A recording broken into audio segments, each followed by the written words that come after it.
What's up, everybody? It's your boy Zion Nasir here today. Thank you for tuning in. Today I'm teaching you guys a brand essential. It's a brand essential. Definitely one of the top things you need to learn when creating a clothing brand. How to properly sew on a neck label. That's today's video. Let me show you guys something. As you can see, there's a neck label in here.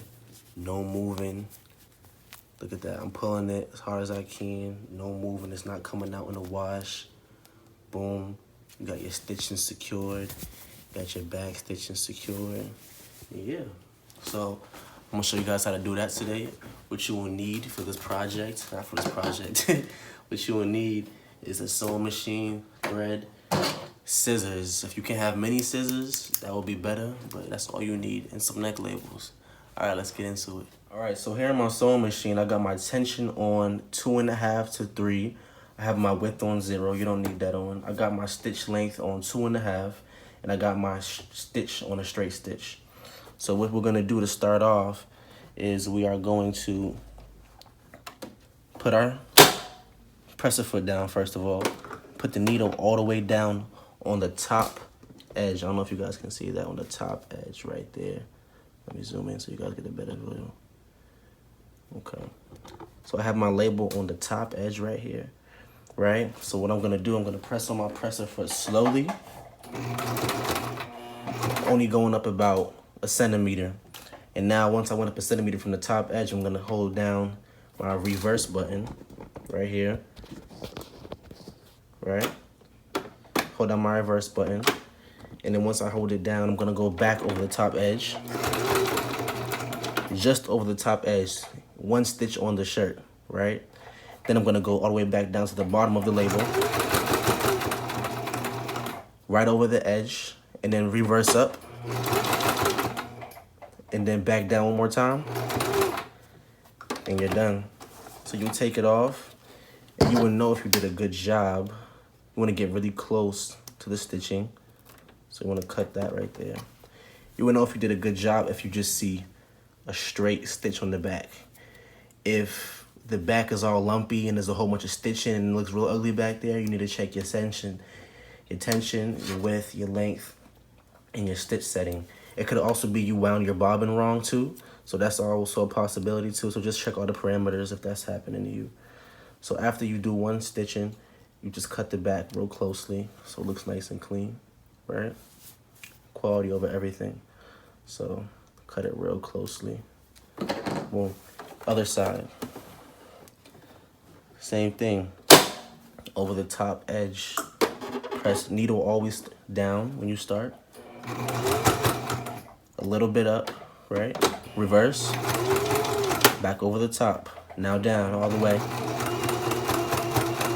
Bottom of the label. Now back up. Now down again. Well, good. Oh, what happened? Ran out of bobbin. So if something happens and you run out of bobbin, your top needle will still keep going in here and you'll see the thread going in, but it won't have anything to catch on to in the back. So when that happens, you need to replace your bobbin.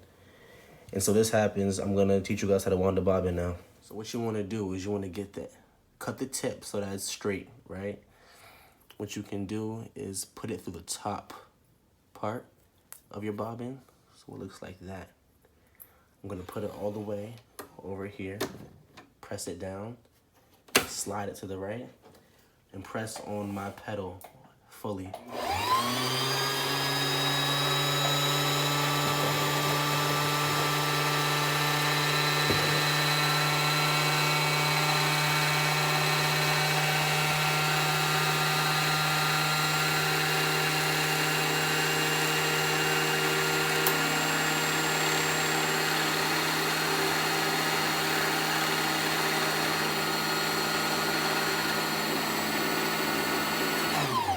Once you're finished, it will stop spinning because of the friction if it's full.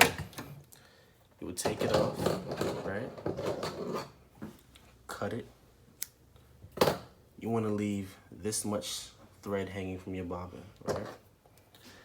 Now with your bobbin casing, you would see there was a line right here Focus on that. There's a line right here.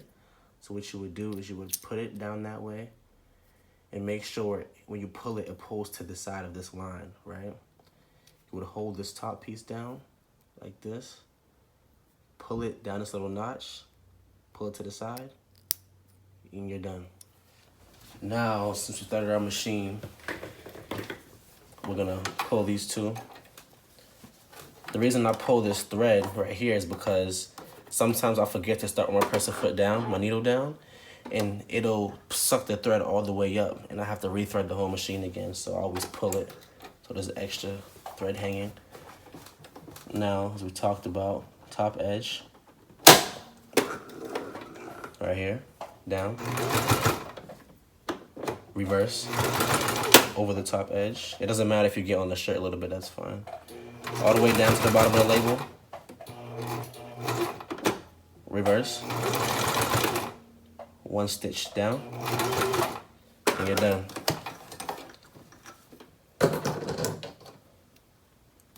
So make sure you do your back, your front.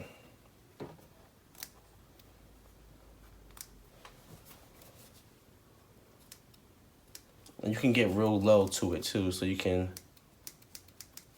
get all the extra pieces off. And remember, every time to do the pull test, the worst thing you can do is stitch your neck label in and have your customer put the shirt on and the neck label just fall out. That's bad for business. So after you sew in your neck label, you pull it like this. You pull it on each corner, you tug it just to make sure it doesn't come off in the wash. And you can add your hang tag on it right through the neck label. Up, and then push it right through. And now you have a shirt with a neck label on it and a hang tag. So that's it for today's video. Thank you guys for tuning in. If you have any more questions, please feel free to DM me on Instagram at ZairX9Say with any brand videos that you want me to do, any other tips that you want me to drop. I'm always down to drop gems for you guys.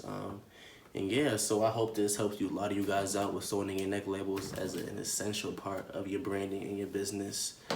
And I have more videos coming out on more tips and everything soon. Thank you guys for supporting. And yeah, peace out.